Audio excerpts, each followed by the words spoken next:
Hey, welcome back to Let's Players. We're here again, back from Magic Mayhem. Sorry it took so long, but I almost went over my bandwidth, so I couldn't my bandwidth download internet stuff for the month, so I couldn't really do anything. Okay, so the Tangled Wood, or the Gaste Forest. I forget what the Tangled Wood does, but the Gaste Forest has creatures of law and chaos, and I think I'm just going to be a little sissy here and go on Initiate. Because I remember on normal difficulty she has like illusions of herself everywhere and it's really annoying. Also, if I melt halfway through the video, there's actually a really good excuse for it. It's like a bajillion degrees and I had to turn off the fans because they were too loud. And Canada has probably the weirdest weather I've ever seen. It's another fetid swamp. This air feels strange and warm. You feel the heat of confrontation between the forces of law and chaos. Each side is represented by elemental beings of immense power. It would be wise to avoid them. How are they unleashed? Who knows, but haste harvest the mana while you can. So, the mana's right there that I'll take. Now, if you're fighting those creatures of law and chaos, it's best to know you don't need to defend your place with power. Uh-oh, there's one. There's one already. Now, there's a good reason you don't need to defend them. Because, as you can see, one of these things will kill whatever you put up against it. Like, anything will die. Incur to the force of law and chaos to fight, and they won't fight you. Essentially what this means is, oh, fuck. Champions of law and chaos fight each other over us. Okay, so now we found Pelennor. And out of the round table, he's once known as Pelennor. Why he introduced himself like that, I don't know. Now he's the hunter. I believe he's fighting the questing beast? Yeah, there it is. The fabulous beast, he's hunting the questing beast. There it is, wizard. If I aid you in the capture, will you return? Now if he really wants to kill it, must be destroyed. Enough, wizard, I have little time, my quest must continue, the creatures. I shall join your pursuit, 2 hunters are better than 1. My gratitude, I yearn for the day that this will all be over. Let's hunt this creature then. I believe... Okay, let's just summon a quick army of knights, because I have a feeling that I'll need them all. Now, I believe this is... The questing beast is a unicorn that has haste and iron skin on it permanently. So, it's really hard to kill, and also Pelennor is kind of a tool and keeps running the other way. Pick up that fish, it might come in handy. I mean, that champion of law you saw pretty much killed me in 2 or 3 hits. I'm not dead, but it was there. And as you can see also that this thing is really tough to catch.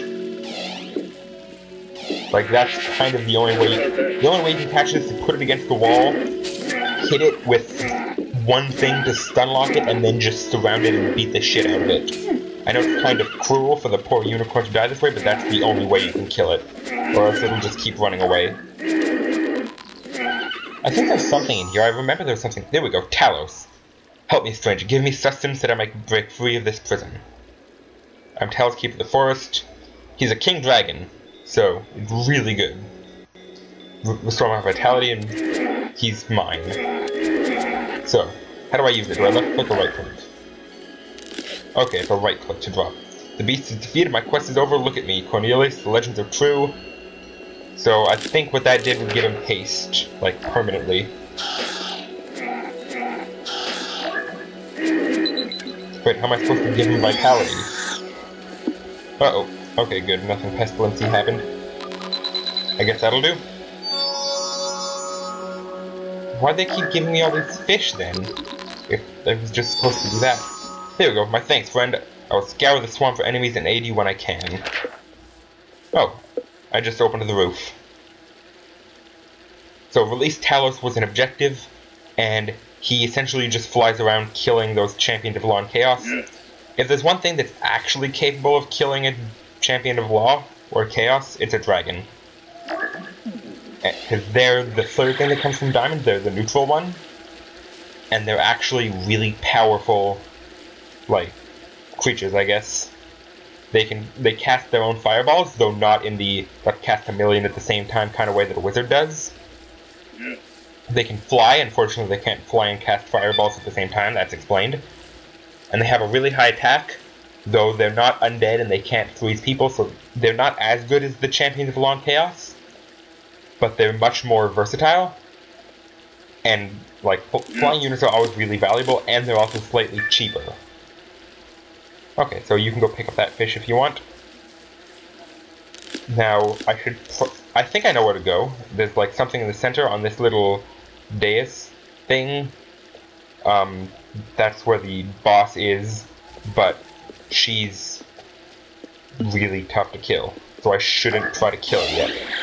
I'll just send people over to claim places of power and stuff. And hopefully, I think that the Champions of Law and Chaos don't continually respawn, so now I have a way to kill them. Like, if I wanted to, these 4 knights would probably be enough to take them down, even though that's way too much to defend a place of power. So if I really wanted to, I could probably hunt them all down and kill them, but that's just a big waste of time. Okay, so... Oh, someone has Pestilence. Avoid him, avoid him, avoid him, avoid him, avoid him. Good. Okay, I'm not sure if I explained this already, but Pestilence is probably the worst ability in video games ever.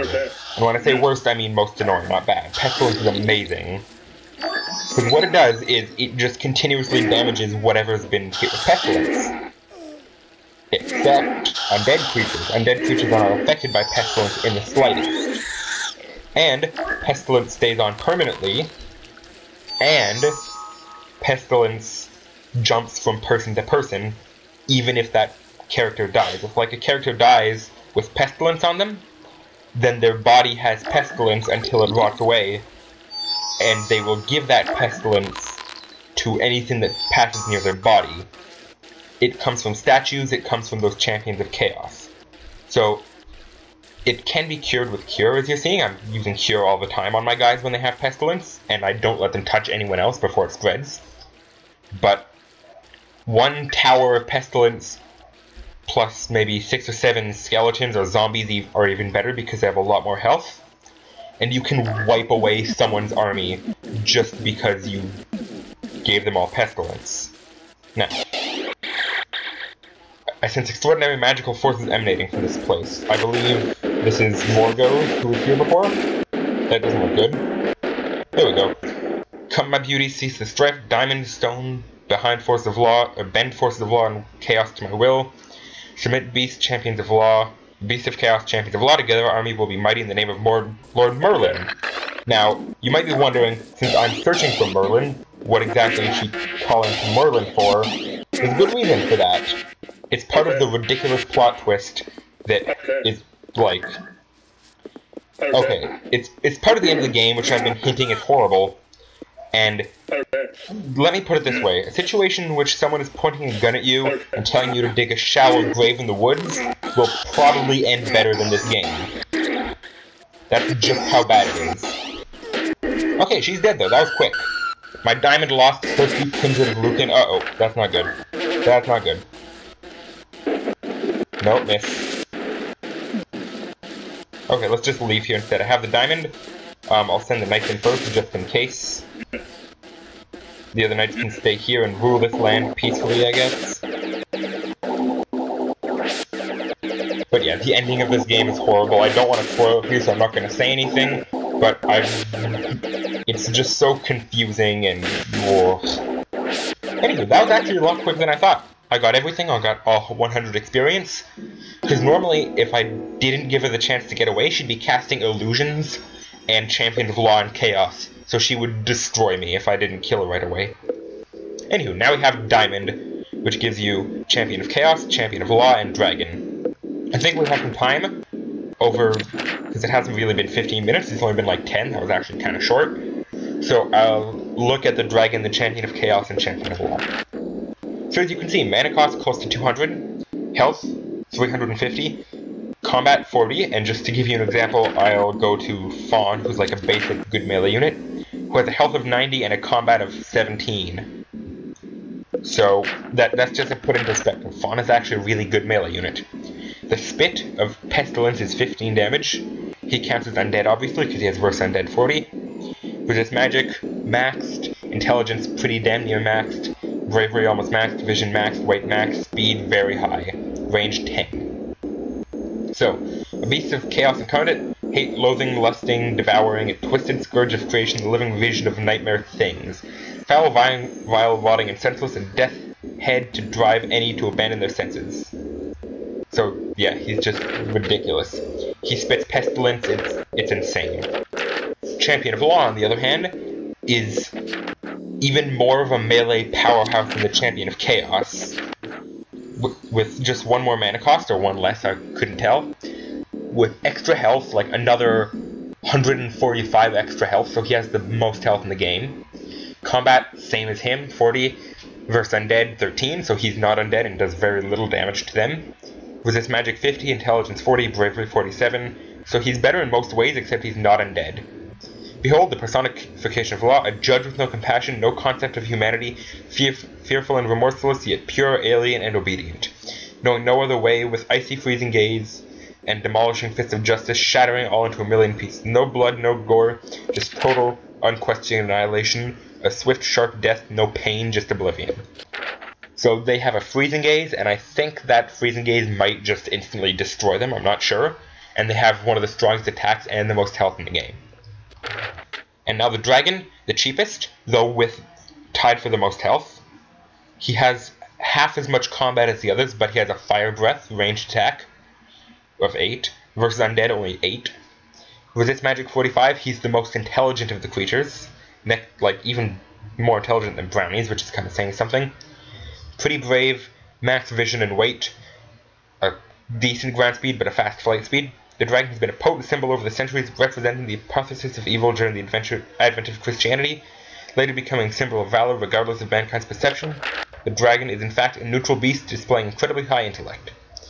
So he's the most fabulous of all magical animals, cunning, shrewd, and wise.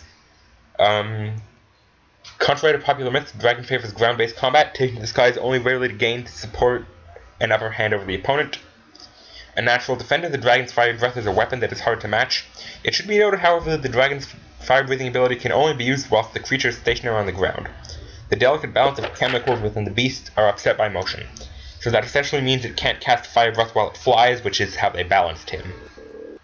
Or else he'd be able to kill everything. Okay, so instead of meteor strike, we're going to take diamond, and we're going to put it in dragon because I prefer dragons. They might not be quite as strong, but they have a lot of health, and they're definitely the most versatile out of the 3. Anywho, that was the Gaste Forest. We're going to head to the Tangled Wood next, and finally Camelot, where we put all those knights we've been picking up to good use. I think there might be one more in the Tangled Wood. Anyways, that Gamer Mexican signing out. See you all next time.